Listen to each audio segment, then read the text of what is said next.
اعوذ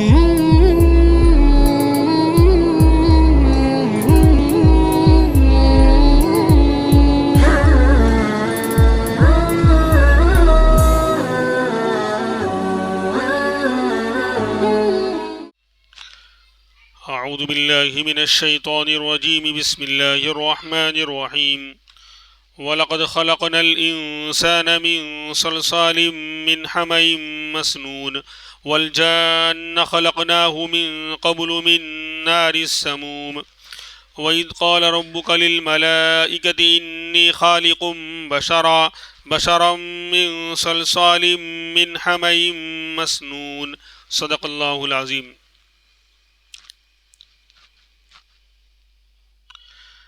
آگے اللہ تبارک و تعالی انسانوں کی پیدائش اللہ تبارک و تعالی نے کس طرح سے کی، اور اس کے اندر بھی اللہ کی نشانیاں ہیں، اور اسی طریقے سے جنات کو اللہ نے کس طرح پیدا کیا، اور پھر دونوں مخلوق کو اللہ نے مکلف بنایا، یعنی 18,000 مخلوقات کو اللہ نے پیدا کیا، لیکن ان کے اوپر کوئی ذمہ داری ایمان لانے کی اور اعمال کرنے کی نہیں ہے۔ ان مخلوقات میں صرف انسان اور جنات، ان دونوں کو مکلف بنایا گیا کہ دنیا میں جانے کے بعد تمہیں ایمان بھی لانا ہوگا اور ہمارے احکام پر چلنا بھی ہوگا۔ تو اب ان دونوں میں کیا فرق ہے، دونوں کی تخلیق اور پیدائش اللہ تبارک و تعالیٰ نے کس طریقے سے فرمائی، اس کو اللہ تبارک و تعالیٰ بیان فرما رہے ہیں۔ اور پھر اصل جو ہے اللہ تبارک و تعالیٰ کی اطاعت ہے۔ انسان یا جنات یا کوئی بھی مخلوق کسی بھی مادے اور چیز سے پیدا ہو، وہ اصل جو ہے حیثیت نہیں رکھتا، اصل تو اللہ تبارک و تعالیٰ کی بات کو ماننا ہے۔ بہرحال اور باتیں آگے آئیں گی۔ فرماتے وَلَقَدْ خَلَقْنَا الْإِنسَانَ مِنْ صَلْصَالٍ مِّنْ حَمَإٍ مَّسْنُونٍ، تحقیق کہ ہم نے انسان کو پیدا کیا سلسال کھنکھناتی اور بجتی ہوئی مٹی، کس کی؟ من حمئ مسنون، سڑے ہوئے گارے، کالے گارے کی سڑی ہوئی مٹی کی، یعنی بجتی ہوئی مٹی سے۔ اصل میں قرآن کریم میں بہت ساری جگہ پر الگ الگ انداز سے کہیں کہا کہ ہم نے انسان کو تراب، مٹی سے پیدا کیا، کہیں کہا کہ من طین لازب، تین سے پیدا کیا۔ تو سسٹم کیا ہے کہ تراب کہتے ہیں سوکھی مٹی کو، اس کے اندر کچھ ملا ہوا نہیں ہے، پھر اس میں آپ پانی ڈال دیں گے، کیچڑ نما ہو جائے گی تو وہ تین بن جاتی ہے، پھر اسی کو آپ چھوڑ دیں تو وہ سڑنے لگ جائے، اسی کو چھوڑ دیں اور پھر وہ کالی، یعنی وہ پانی سڑ جائے گا اور وہ مٹی کالی ہو جائے گی، سڑان پیدا ہو جائے گی، تو اس کو کہتے ہیں حمئ مسنون۔ پھر اس کو سکھا دیا جاوے تو پھر وہ اس کے اندر بجنے اور کیا کہتے ہیں کھنکھنانے کی آواز آنے لگتی ہے۔ جیسے برتن تیار کیے جاتے ہیں مٹکے وغیرہ، کہ مٹی کو پہلے پکایا جاتا ہے، تپایا جاتا ہے اور پھر سڑایا جاتا ہے، پھر اس سے جو ہے وہ برتن تیار کر کے اس کو سکھایا جاتا ہے، سوکھنے کے بعد پھر اس کے اندر آواز پیدا ہوتی ہے۔ تو اسی طرح انسان کا خمیر اللہ تبارک و تعالیٰ نے تیار کیا۔ بہرحال تو فرمایا کہ ہم نے انسان کو پیدا کیا سڑے ہوئی کالی مٹی، گارے کی کھنکھناتی مٹی سے۔ بہرحال تو اللہ تبارک یعنی مختلف جگہوں سے مٹی کو اللہ نے جو ہے جمع کرا کے انسان کا پتلا تیار کر کے اللہ تبارک و تعالیٰ نے اپنی روح اس میں ڈالی کہ کن فیکون، تو انسان پیدا ہوا۔ بہرحال اور پھر جب انسان کی اصل جو ہے مٹی ہے تو مٹی کی تاثیر جو ہے اس کے اندر آنی چاہیے۔ سب سے بڑی تاثیر مٹی کی تواضع ہے کہ وہ مٹی نیچے کی طرف آتی ہے، تو انسان کے اندر تواضع اور اپنے آپ کو جھکانا یہ جو ہے انسان کے اندر ہونا چاہیے۔ اور دوسرا کہ مٹی کے اندر جو ہے مٹی یعنی عیبوں کو چھپا لیتی ہے، آپ اس میں کوئی چیز چھپا دیں ساری چیزیں چھپ جائیں گی۔ تو انسان کے اندر یہ خوبی ہونی چاہیے کہ ایک دوسرے کے آپ کو چھپانے والا بنے، ظاہر کرنے والا نہ بنے۔ اور پھر مٹی کے اندر آپ جو ہے دانہ ڈالیں گے تو وہ ایک کے 1000 دانے اگا کر بتلا دے گی۔ تو ایسے انسان کے اندر بھی کمال اور خوبی ہونی چاہیے کہ وہ مختلف جو ہے فنون کا ماہر بنے، لوگوں کو فائدہ پہنچانے والا بنے۔ بہرحال تو فرمایا کہ ہم نے انسان کو اس طرح پیدا کیا۔ وَالْجَانَّ خَلَقْنَاهُ مِنْ قَبْلِ، اور جناتوں کو ہم نے اس سے پہلے پیدا کر دیا تھا من نار السموم، آگ کی لو سے، یعنی آگ کی ہوا سے۔ جنات کو اللہ نے پہلے پیدا کیا، تو بعض روایتوں میں آتا ہے کہ انسان کے پیدا ہونے سے 2000 سال پہلے اللہ نے جناتوں کو پیدا کیا، اور بعض روایتوں میں ہے کہ 40 سال پہلے اللہ تبارک و تعالیٰ نے جناتوں کو پہلے پیدا کیا، اس کے بعد پھر انسان کو پیدا کیا۔ اب یہاں پر آیا ہے من نار السموم، ایسی آگ کہ جو ہوے والی ہو، یعنی آگ کی لو۔ اور کہیں پر آیا ہے سورہ جو ہے رحمان کے اندر آیا ہے کہ وہاں پر لفظ دوسرا ہے، اس کا معنی ہوتا ہے کہ ایسی آگ جس کے اندر دھواں نہیں تھا، خالص آگ سے جنات کو اللہ تبارک و تعالیٰ نے پیدا کیا ہے۔ اور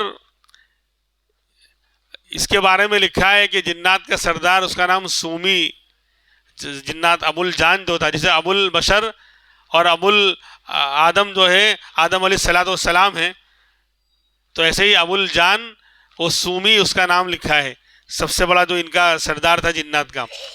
فرماتے ہم نے ان کو اس سے پہلے پیدا کیا من نار السموم، آگ کی لو سے۔ اب پیدا کرنے کے بعد اللہ تبارک و تعالیٰ نے فرشتوں سے کہا تھا کہ میں ایک انسان کو، ایک مخلوق کو پیدا کرنے والا ہوں، یعنی یہ اسی سڑی ہوئی گارے کی کھنکھناتی مٹی سے میں پیدا کرنے والا ہوں۔ جب وہ پیدا ہو جائیں اور میں ان کو اپنی روح سے یعنی زندہ کر دوں تو تم اس کے سامنے سجدے میں گر جانا۔ یہ اللہ نے فرشتوں سے کیا کہتے ہیں، یہ حکم دیا، ان سے یعنی وعدہ لیا۔ اسی کا بیان آگے آ رہا ہے، وَإِذْ قَالَ رَبُّكَ لِلْمَلَائِكَةِ، اس وقت کو یاد کرو جب آپ کے رب نے فرمایا تھا فرشتوں سے، انی خالق بشرا، کہ بے شک میں ایک انسان کو پیدا کرنے والا ہوں، من صلصال من حمیم مسنون، سڑے ہوئے گارے کی کھنکھناٹی یعنی بچتی ہوئی مٹی سے پیدا کرنے والا ہوں۔ فَإِذَا سَوَّيْتُهُ، جب میں اس کو اچھی طرح ٹھیک بنا دوں، پیدا کر دوں، اور وَنَفَخْتُ فِيهِ مِن رُوحِي، اور اس میں اپنی روح اور جان ڈال دوں، تو فَقَعُوا لَهُ سَاجِدِينَ، تم اس کے سامنے سجدے میں گر جانا۔ تو اصل اللہ کا حکم تھا، فرشتے چونکہ معصوم ہیں، وہ نور سے پیدا ہوئے ہیں، جنات نار آگ سے پیدا ہوئے ہیں، فرشتے نور سے پیدا ہوئے ہیں۔ اللہ تبارک و تعالیٰ نے ان کے اندر گناہ کا مادہ ہی نہیں رکھا، اس لیے لا یعصون اللہ ما امرهم ویفعلون ما یؤمرون، کہ اللہ جو ان کو حکم دیتے ہیں اس کی بالکل وہ نافرمانی نہیں کرتے، جو کہا جا رہا اس پر عمل۔ اور پہلے بھی ہم نے سنا ہے کہ ان کے یہاں توالد و تناسل نہیں چلتا، یعنی اولاد نہیں، نہ ان کی بیوی ہے، نہ باپ ہے، نہ بچے ہیں، نہ کھانا ہے، نہ پینا ہے، نہ رونا ہے، نہ دھونا ہے، نہ سردی ہے، نہ گرمی ہے، نہ تھکان ہے، نہ بخار ہے، نہ بیماری ہے، کچھ نہیں ہے ان کے لیے، کوئی پریشانی ہے ہی نہیں۔ ان کو نور سے اللہ نے پیدا کیا ہے، اور بہت باریک اور لطیف مخلوق ہے، اور اللہ تبارک و تعالیٰ نے جس فرشتے کو جس کام پر لگا دیا، قیامت تک وہ اسی کام میں لگا رہے گا۔ کسی کو کہہ دیا کہ تم کھڑے ہو کر حالت قیام میں ہماری پاکی اور بڑائی بیان کرو گے، وہ فرشتہ اب کھڑے ہی رہے گا اور اللہ کی حمد و ثنا کرتا رہے گا۔ کسی کو رکوع میں حکم دیا تو ان کی کمر نہیں دکھے گی کہ 1000 سال ہو گئے، اب کمر جو ہے ٹائٹ ہو گئی، اب جو ہے آرام کی ضرورت ہے، نہیں۔ تو بہرحال چونکہ فرشتے تو یعنی بالکل معصوم تھے، ان کے اندر مادہ عصیان تھا ہی نہیں، گناہ کا مادہ تھا ہی نہیں، اس لیے جب اللہ نے کہا کہ میں انسان کو پیدا کرنے والا ہوں، جب میں اس کو پیدا کر دوں گا تم سجدہ کرنا، تو فرشتوں نے بات مان لی۔ فسجد الملائکۃ کلھم اجمعون، تو سارے فرشتوں نے ایک ساتھ، سارے فرشتے اور سب نے مل کر ایک ساتھ حضرت آدم کے سامنے سجدہ کیا۔ یہ یعنی اعزاز ہے انسان کا، اشرف المخلوق بنایا گیا کہ جو معصوم اور بے گناہ مخلوق ہے فرشتے، سب کو ایک ساتھ، چھوٹے بڑے لاکھوں کروڑوں کی تعداد میں، وما یعلم جنود ربک الا ھو، اللہ کے لشکر کتنے ہیں اللہ ہی جانتا ہے، تو فرشتوں کی تعداد اربوں خربوں ہم گن ہی نہیں سکتے۔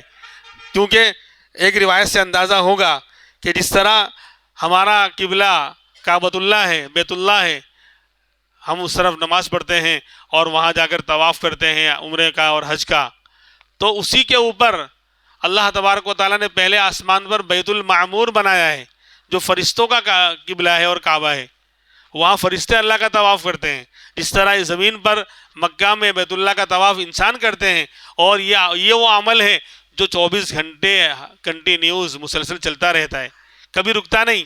تو اسی کے اوپر پہلے آسمان پر اللہ تبارک و تعالیٰ نے فرشتوں کا قبلہ اور کعبہ بنایا ہے بیت المعمور، اور وہاں حال کیا ہے کہ 70,000 فرشتے ایک ساتھ اللہ کے اس گھر کا طواف کرتے ہیں، اور جس فرشتے کا ایک مرتبہ نمبر آ گیا قیامت کی شام تک دوبارہ اس کا نمبر آنے والا نہیں۔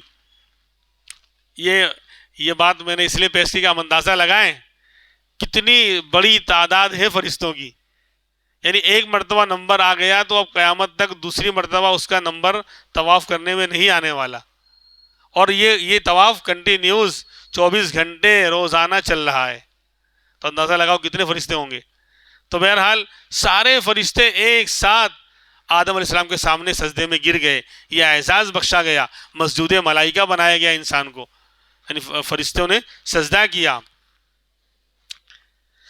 الا ابلیس ابا ان یکون مع الساجدین، سوائے ابلیس گرو گھنٹال کے، یہ انسان فرشتوں کے ساتھ رہتا تھا اور اس نے بہت ہی زیادہ عبادت کر رکھی تھی، اور اللہ نے گویا فرشتوں کا سردار اس کو بنا دیا تھا، اس کا بڑا اعزاز اور اکرام تھا۔ لیکن جب اللہ نے آرڈر دیا کہ آدم کو سجدہ کرو، سارے فرشتوں نے سجدہ کیا، لیکن شیطان نے انکار کر دیا۔ تکبر عزازیل را خار کرد، بزندان لعنت گرفتار کرد۔ چودانی تکبر چرامی کنی، ختامی کنی وہ ختامی کنی۔ علامہ سعدی رحمۃ اللہ علیہ کریمہ میں یہ پورا یعنی تکبر کے اوپر پورا مذمت کبر، تکبر کی برائی میں یہ پورا اشعار کہے ہیں۔ تو تکبر نے شیطان، عزازیل اس کا نام تھا، اس کو ذلیل کر دیا، بزندان لعنت گرفتار کر، لعنت کے قید خانے میں ہمیشہ کے لیے اس کو گرفتار کر دیا، اور کہا کہ پھر آگے آخر میں کہتے ہیں چودانی تکبر چرامی کنی ختامی کنی وہ ختامی کنی۔ جب تو جانتا ہے بندے تو تکبر کیوں کرتا ہے، تو غلطی کرتا ہے اور غلطی کرتا ہے، تو بڑائی اور گھمنڈ یہ اللہ کو پسند نہیں۔ الکبریاء ردائی، اللہ تبارک و تعالیٰ حدیث قدسی میں فرماتے ہیں تکبر میری چادر ہے، بڑائی میری چادر ہے، میں اس کو پہنوں گا، کوئی اس کو کھینچنا چاہے گا تو میں اس سے انتقام لوں گا۔ اس لیے کوئی انسان کہے میں بڑا آئی ایم سم تھنگ، تو کوئی یو آر نو تھنگ، تو کچھ بھی نہیں ہے، تو اللہ کو یہ پسند ہی نہیں ہے۔ بہرحال اسی لیے جو اہل ظرف ہوتے ہیں ہمیشہ جھک کے چلتے ہیں، جو جن کے اندر کچھ ہوتا ہے تقوی اور اللہ کا ڈر اور خوف، جو اہل ظرف ہوتے ہیں ہمیشہ جھک کے چلتے ہیں۔ سراہی سر نگو ہو کر بھرا کرتی ہے پیمانہ۔ سراہی دیکھیے نا آپ نے، اس کی وہ چوچ لمبی ہوتی ہے، تو جب تک آپ جھکائیں گے نہیں پیمانہ اور جام بھرنے والا نہیں ہے، جھکنا پڑتا ہے کسی کو کچھ دینا ہے تو۔ اور شیخ سعدی رحمۃ اللہ علیہ نے تواضع کے بارے میں بھی اشعار کہیں، اس میں ایک مصرع تھا، نیاد شاخ پر میوہ برسر زمیں، کہ میوے سے بھری ہوئی جو ٹہنی اور شاخ ہوتی ہے وہ اپنا سر زمین پہ جھکا دیتی ہے، جو بھرا ہوا ہوگا وہ جھکے گا، جو خالی ہوگا وہ اچھلے گا۔ ہاں، جھکتا وہی ہے جس میں جان ہوتی ہے، جھکتا وہی ہے جس میں جان ہوتی ہے، اکڑنا تو مردے کی پہچان ہوتی ہے، مردہ اکڑ جاتا ہے نا۔ تو بہرحال تو شیطان نے جو ہے انکار کر دیا، الا ابلیس، سوائے ابلیس کے، ابا ان یکون مع الساجدین، اس نے انکار کر دیا کہ وہ سجدہ کرنے والوں میں شامل نہیں ہوگا، کہ میں سجدہ نہیں کروں گا۔ تو اللہ تبارک و تعالیٰ نے اس سے فرمایا، پوچھا یا ابلیس ما لک الا تکون مع الساجدین، کہ ابلیس تجھ کو کیا ہو گیا، کیوں تو سجدہ کرنے والوں میں فرشتوں میں شامل نہیں ہوا؟ قال لم اکن لیسجد لبشر خلقتہ من صلصال من حمإ مسنون۔ اب وہی تکبر اور گھمنڈ، اللہ کے حکم کے آگے اپنے آپ کو جھکا دینا، یہ فرما برداروں کی پہچان ہے۔ لیکن اس نے ایسا نہیں کیا، تو کہا کہ میں اس انسان کو سجدہ کروں جس کو آپ نے کھنکھناتی مٹی کے سڑے ہوئے گارے سے پیدا کیا ہے آپ نے، یعنی وہ تو مٹی سے پیدا کیا آپ نے اس کو، اور میں آگ سے پیدا ہوا ہوں. خلقتہ من طین وخلقتنی من نار. یعنی اس کو گھمنڈ آیا کہ مٹی تو نیچے جھکتی ہے اور آگ اوپر اڑتی ہے، تو گویا میں بڑا ہوں اور بڑا چھوٹے کے سامنے جھکے، یہ نہیں ہو سکتا. حالانکہ بڑا اللہ کا حکم تھا، یہ بھول گیا. اور یہ بھول گیا کہ مٹی نیچے ہوتی ہے، نیچے آتی ہے، اور آگ اوپر اڑتی ہے. لیکن اس کو یہ نہیں معلوم کہ مٹی میں ایک دانہ ڈالو 1000 دانہ اگا کے دکھا دے گی، اور آگ میں سب کچھ ڈالو سب جل کے ختم ہو جائے گا. تو اس لیے جو ہے اللہ کے حکم کو وہ بھول گیا کہ اصل اللہ کا حکم ہے، کوئی بڑا کوئی چھوٹا نہیں ہے. جس سے اللہ کا حکم ٹوٹا نہیں ہے اس سے وہی سب سے بڑا ہے. ان اکرمکم عند اللہ اتقاکم، ہے نا، زیادہ عزت والا اور بڑا کون؟ جو اللہ کی بات ماننے والا ہو، تقوی والا ہو. کل بات آئی تھی. تو شیطان کو حالانکہ اس کی بہت عزت تھی اور اس کو جو ہے فرشتوں کا جو ہے سردار قرار دیا جاتا تھا، اور اس نے بہت اللہ کی عبادتیں کی تھی، لیکن اس کا تکبر کرنا اور انکار کرنا سجدے سے اس کو لے ڈوبا. تو فرماتے ہیں قال فخرج منها فإنك رجیم. اب کہہ دیا اللہ نے کہ نکل تو یہاں سے، جنت سے نکل. فإنك رجیم، تو مردود ہے، تو مردود ہے، تجھے دھتکارا جا رہا ہے. وإن عليك اللعنة إلى يوم الدین، اور تجھ پر لعنت اور پھٹکار ہے قیامت کے دن تک. جا، اب تیرے اوپر لعنت برستی رہے گی، تو رحمت خداوندی سے بالکل محروم رہے گا. لیکن اس نے جاتے جاتے اللہ سے یہ مانگا تھا، قال رب فانظرنی الی یوم یبعثون، کہ میرے رب مجھ کو مہلت دے اٹھائے جانے کے دن، یعنی قیامت کے دن تک مجھ کو، جب تو مجھے دھتکار رہا ہے اور اپنے دربار سے بھگا رہا ہے، تو میری بھی ایک بات قبول کر لے کہ مجھے مہلت دے دے اور اس طرح کا پاور دے دے کہ میں جو ہے تیرے بندوں کو بہکاؤں، میں بھی اپنی کوشش اور اپنی چال آزماؤں. فرمایا قال فإنک من المنظرین، جا تجھے مہلت دی گئی، تو مہلت یافتہ لوگوں میں جا. الی یوم الوقت المعلوم، ایک معلوم دن کے وقت تک. بہرحال تو اسی لیے وہ لگا ہوا ہے، اس کا پورا جو ہے نیٹ ورک ہے شیطان کا. ابلیس تو اس کے گرو گھنٹال کا نام ہے، لیکن اس کے پورا نیٹ ورک ہے، ہزاروں لاکھوں کی تعداد میں شیطان، اس کے چیلے جو انسانوں کی شکل میں بھی ہیں اور جناتوں کی شکل میں بھی ہیں، اس کے نیٹ ورک کو سنبھالے ہوئے ہیں. باقاعدہ وہ مہم پر بھیجتا ہے انسانوں کو بہکانے کے لیے، دین سے دور کرنے کے لیے، اللہ کے احکام توڑوانے کے لیے، آپس میں جو ہے لڑوانے کے لیے وہ باقاعدہ یہ مہم چلاتا ہے. تو انسان جو ہے اب اسی لیے قرآن کریم میں صاف کہہ دیا کہ شیطان تمہارا کھلا ہوا دشمن ہے. اللہ نے چھپایا بھی نہیں، واضح کر دیا تاکہ انسان جو ہے شیطان سے بچے اور اللہ کی طرف آئے، نیک اعمال کرے. اللہ تبارک و تعالی ہمیں اس کے شیطان سے بچنے کی توفیق عطا فرمائے. باقی باتیں انشاءاللہ آئندہ ہفتے ہوں گی. بھائی کل بھی اعلان کیا تھا کہ انعام کا جو ہے مسئلہ ہے،